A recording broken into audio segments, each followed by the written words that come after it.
Finance Minister of Assam, Jayanta Malla Borua, placed the budget for the year 2026-27 after Assam Assembly election. This budget is basically revenue neutral budget, and we have seen there is a capital expenditure, revenue expenditure, and all part and equally. And for the first time, being a probably he's a forest minister as mines and mineral minister. So finance minister, he also used green sales for the first time in this budget. And Jayanta Malla is with us, and we'll talk with him regarding the budget. Budget is it's reflecting a lot of aspiration of the people of Assam, especially young generation. तो किस तरह आप देख रहे हैं? How, what do you want to say?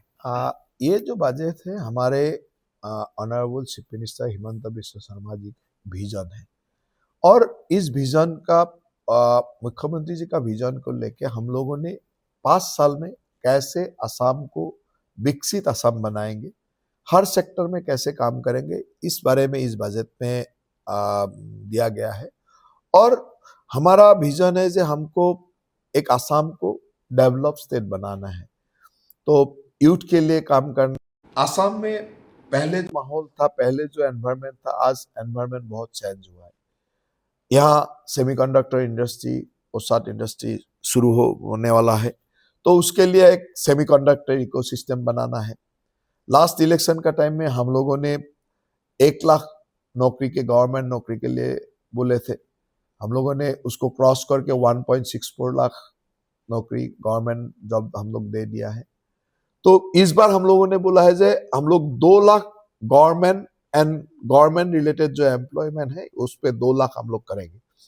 तो हमारा उस हिसाब से हमारा एक टास्क फोर्स चीफ सेक्रेटरी का नेतृत्व में एक टास्क फोर्स बना गया है, तो उस हिसाब से हम लोग काम ऑलरेडी चल ही रहा है।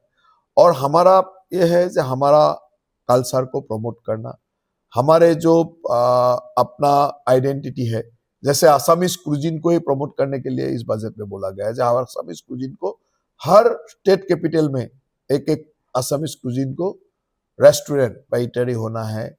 उसका गवर्नमेंट ने जो रेगुलेशन करना है, उसके लिए ब्रांड बनाना, उसके लिए मेनू बनाना, उसके लिए प्रोमोटिंग करना, ये सब काम गवर्नमेंट करेंगे। तो उस हिसाब से हम लोगों ने बहुत सारे ऐसा विजन को आगे रखा है। असम पहले एक फ्लड प्रोन एरिया थे, तो लास्ट 5 इयर्स बाढ़ मुक्त असम के लिए हम लोगों ने काम किया। तो इस बार हम लोग इरिगेटेड, हर खेत में कैसे इरिगेशन हो सकता है, इसका ऊपर हम लोग काम करेंगे। एग्रीकल्चर एंड इरिगेशन को ज्वाइन करके हर खेत तक पानी हम लोग कैसे पहुंचाया जाए, इसके लिए इस साल हम लोग कुछ काम करेंगे। लिफ्ट इरिगेशन को हम लोग प्रायोरिटी दिया है, जो जिस रिवर में 365 डेज पानी रहता है, उससे हम लोग पानी लेके या तो भूटान या अरुणाचल का बॉर्डर में जहाँ पानी का सोर्स अच्छा है, वहां से हम लोग कितना बड़ा एरिया को इरिगेटेड कर सकता है, इस हिसाब से इस बजट को विजन को देखा गया है और इस बजट को प्लेस किया गया है। तो हम जब इस तरह से बजट का बात करते हैं तो हमेशा एक सवाल आते हैं, जो भविष्य असम, भविष्य की युवा, तो इसको ध्यान रखते हुए जैसे हम लोग देखे गवर्नमेंट सेक्टर में 2 लाख जॉब की टारगेट कर रहे हैं, ठीक ऐसे ही हम देख रहे हैं कि प्राइवेट सेक्टर में भी काफ़ी कुछ, जैसे चीफ मिनिस्टर ट्रिपोल है, उसके और भी दूसरा कुछ उठाया गया है।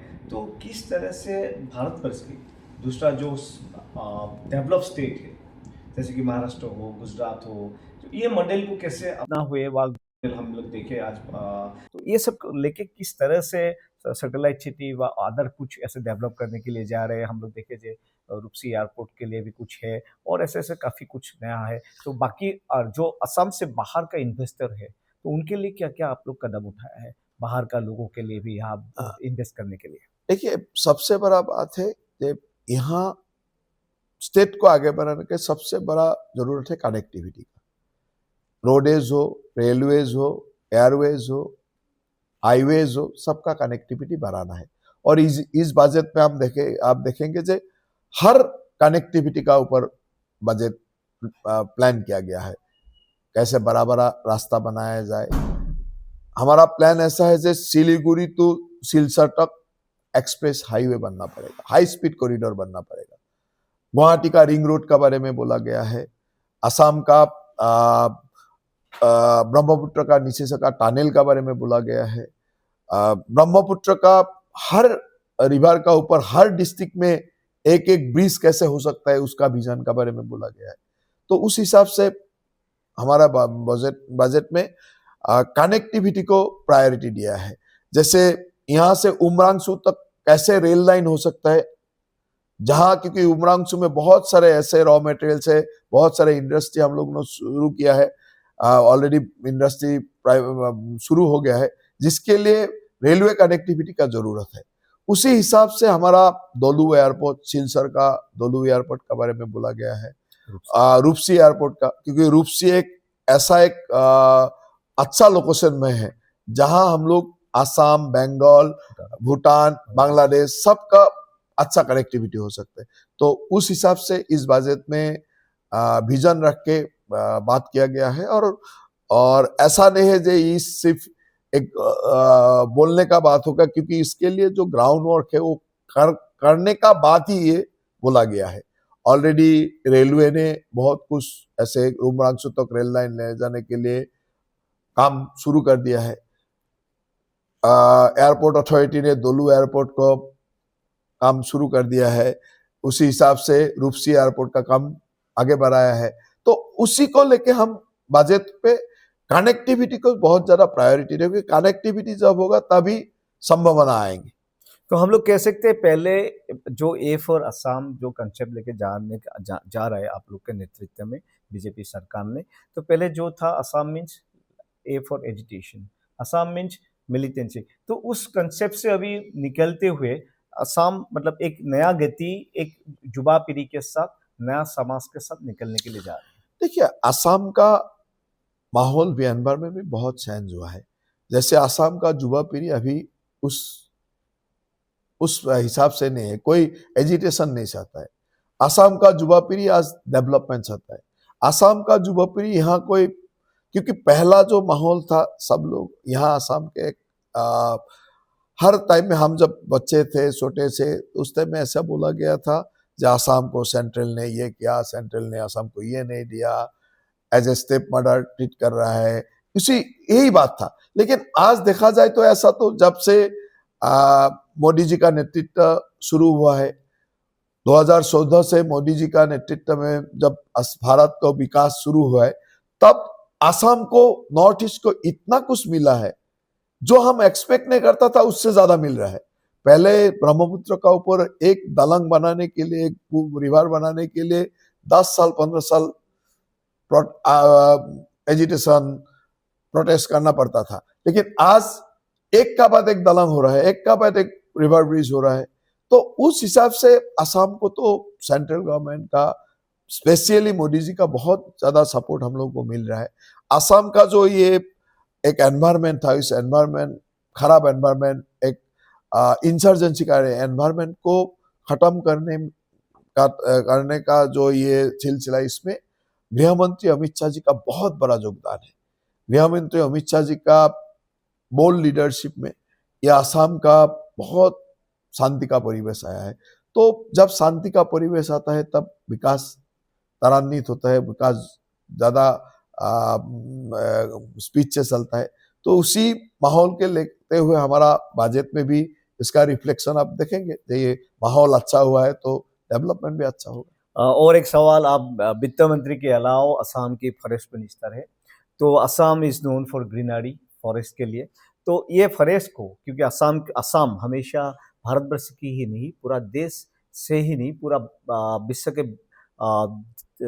मतलब काफ़ी लोग आते हैं असम की जो forest, wild life and flora fauna को देखने के लिए। तो उसके लिए क्या नया कुछ क्या कैसे क्या करने जा रहे हैं? देखिए, आसाम का जो ग्रीनरी है उसको और बढ़ाना पड़ेगा। आसाम का बहुत सारे फॉरेस्ट लैंड को एनक्रोच हुआ था, अभी हम धीरे धीरे ये एनक्रोच को हटा के वहाँ प्लांटेशन शुरू हो रहा है।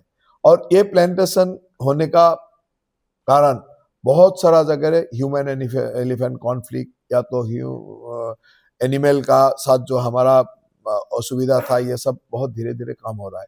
तो हमारा दायित्व है जो ये ग्रीनरी को बढ़ाना है। इसलिए बजट में हम aerial seed ball aerial seedling का बारे में बोला है।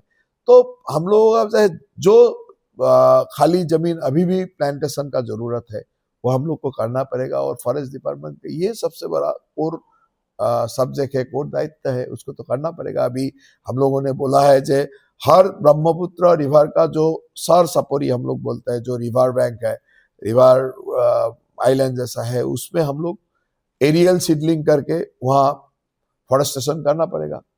जिस पहाड़ को लोग जाके फॉरेस्टेशन करना संभव नहीं है, तो ड्रोन का थ्रू एरियल सीडलिंग करके वहाँ प्लांटेशन करना पड़ेगा। जितना हमारा एवेक्शन चल रहा था उसको और त्वरान्वित करना पड़ेगा, एवेक्शन ज्यादा करके वहाँ प्लांटेशन करना पड़ेगा। इसलिए हमारा ये प्लांटेशन का ग्रीन असम बनाने का काम चलते रहेगा। This is Jayanta Mullabura, the Finance Minister, Government of Assam, who's placed the budget for the year.